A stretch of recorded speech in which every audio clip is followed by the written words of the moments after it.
होती है तो शास्त्र और शस्त्र दोनों का इस्तेमाल होता है, शस्त्र नहीं हो सकते।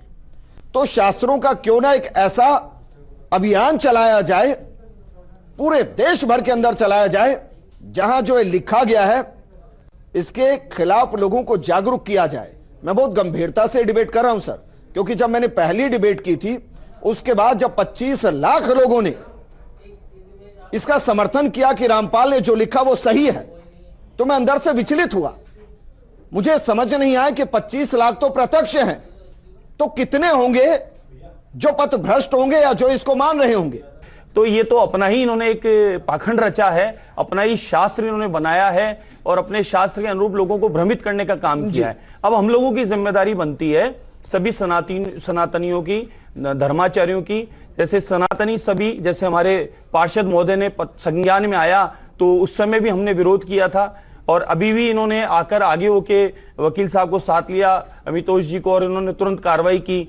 और आज पंकज जी भी इस विषय पर आए हैं और हमारे कौशलेंद्र जी भी इस विषय पर बार बार बता रहे हैं। तो हम सबकी जिम्मेदारी बनती है, दायित्व बनता है, वो धर्माचार्य है, सनातनी है, शिव को पूजने वाला है, इसके शिव के अर्चना पूजन, सारे विज्ञान को, सारे साइंस को, हमारे तिलक चंदन अर्पित को, हमारे धागे को, हमारी पूजा पद्धति को, सूर्य नमस्कार, सूर्य प्रणाम, सभी जो साइंस है, पूरा विज्ञान हमारे अध्यात्म का, जो वेद वेदांत से लेकर हमारे को सरल रूप में समझा दिया और बता दिया गया, के माध्यम से हम लोग सनातनी सबसे ऊपर है पूरी दुनिया में। नहीं, लेकिन रामपाल कहता है सबसे ऊपर वो है।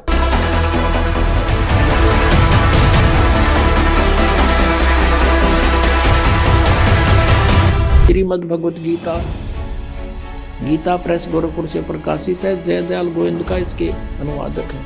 अब हम इसी के 12वें श्लोक से शुरू करेंगे, 7वें अध्याय के 12वें श्लोक से। अब यहाँ कहता ये गीता ज्ञानदाता और भी जो सतगुण से उत्पन्न होने वाले भाव हैं, सतगुण से सतीथि, रजगुण से उत्पत्ति, तमोगुण से संहार, तो सतगुण से होने वाले भाव हैं, और जो रजोगुण तथा तमोगुण से होने वाले भाव हैं, उन सब को तो मुझसे ही होने वाले हैं ऐसा जान, परंतु वास्तव में उनमें ये मैं और वे मुझ में नहीं है।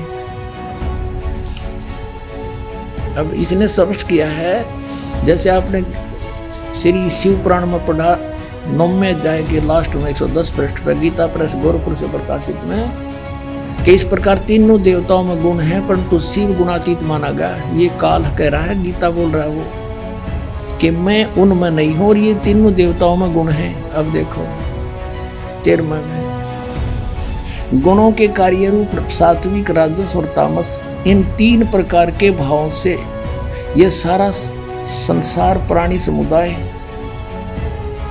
मोहित हो रहा है। इन तीनों गुणों से परे, यानी ब्रह्मा विष्णु महेश से अलग जो मैं हूँ, काल ब्रह्म, मुझ अविनाशी को नहीं जानता।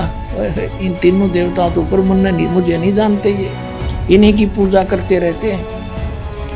अब 14वें श्लोक में 7वें अध्याय के, इसमें क्या कहा है, क्योंकि यह अलौकिक अर्थात अति उद्भुत अद्भुत त्रिगुणमयी मेरी माया, रजगुण ब्रह्मा, सतगुण विष्णु, तमगुण शिव जी के द्वारा फैलाया गया जाल बड़ी दुस्तर है। ये माया बड़ी खतरनाक है, और जो पुरुष मुझको निरंतर भजते हैं, ये ब्रह्म कहता है, जो मेरी भक्ति करते हैं वो माया का उल्लंघन कर जाते हैं, वो ब्रह्मा विष्णु महेश की पूजा नहीं करते, इनसे ऊपर उठ जाते हैं। और 15वें में कंसेप्ट क्लियर कर दिया, माया के द्वारा जिनका ज्ञान हरा जा चुका है, त्रिगुणमयी माया, रजगुण ब्रह्मा, सतगुण विष्णु, तमगुण शिव जी के द्वारा, उनकी भक्ति से ऊपर जो कुछ सुनने को तैयार नहीं, कुछ करने को तैयार नहीं, उनका उन्हीं से मिलने वाले लाभ पर आश्रित हो चुके हैं, उनका ज्ञान हरा जा चुका है, असुर स्वभाव को धारण किए हुए मनुष्यों में नीच और दूषित कर्म करने वाले मूढ़ लोग, मूर्ख मुझको नहीं भजते।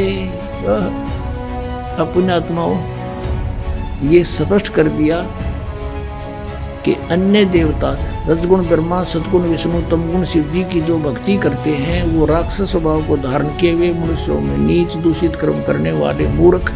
आत्मा बता रहे थे परमेश्वर कबीर साहब, गुण तीनों की भक्ति में ये भूल पड़ो संसार, कह कबीर निज नाम बिना ये कैसे उतरे पार।